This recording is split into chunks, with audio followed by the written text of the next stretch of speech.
নমস্কার, কেমন আছেন সবাই? সিপি ব্লগে আপনাদের সকলকে স্বাগত জানাই।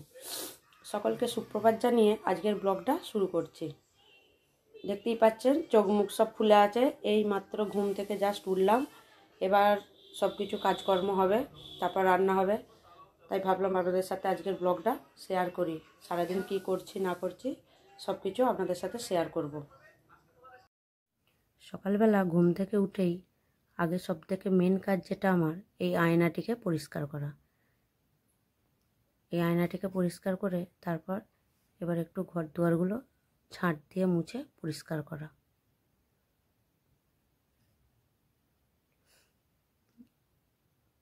ঝাঁটপালা দিয়ে মুছে সব পরিষ্কার করা হয়ে গেছে।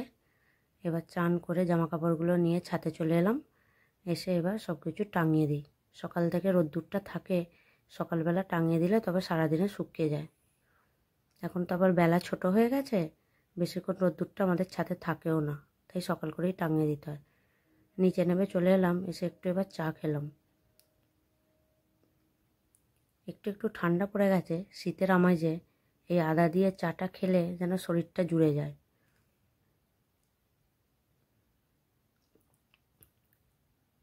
এই এক কাপ চায়ে যেন কি তৃপ্তি দেয়।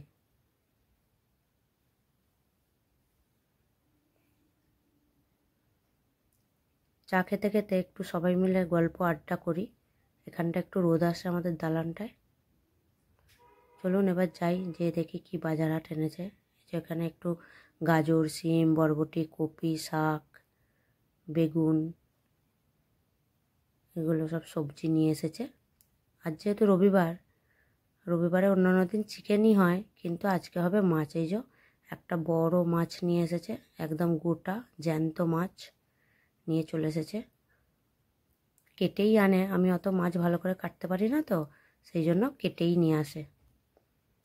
চলুন এবার কাটাকুটির দিকে রেডি হই। দেখতে দেখতে অনেকটাই বেলা হয়ে গিয়েছে।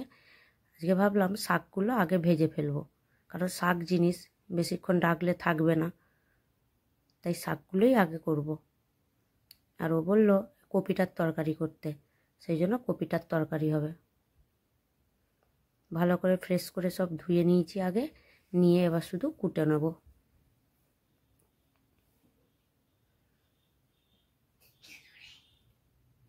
কোটা হয়ে গিয়েছে। এই দেখুন বন্ধুরা, রান্নাবান্নাও আমাদের কমপ্লিট। রান্নাটা আর আপনাদের সাথে শেয়ার করলাম না।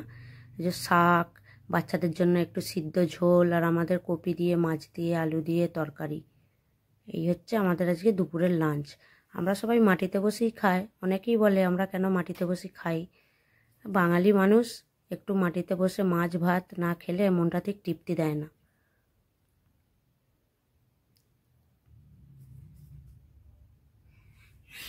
চলুন আমরা এবার খাওয়া দাওয়া করে নিই।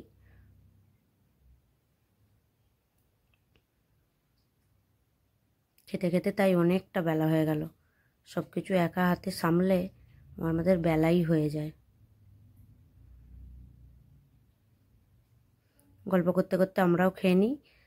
আপনারাও সবাই কেউ লাঞ্চ না করলে লাঞ্চ করে নিন। ভিডিওটা তাহলে এখানেই শেষ করছি। ভিডিওটা কেমন লাগলো অবশ্যই কমেন্টে জানাবেন।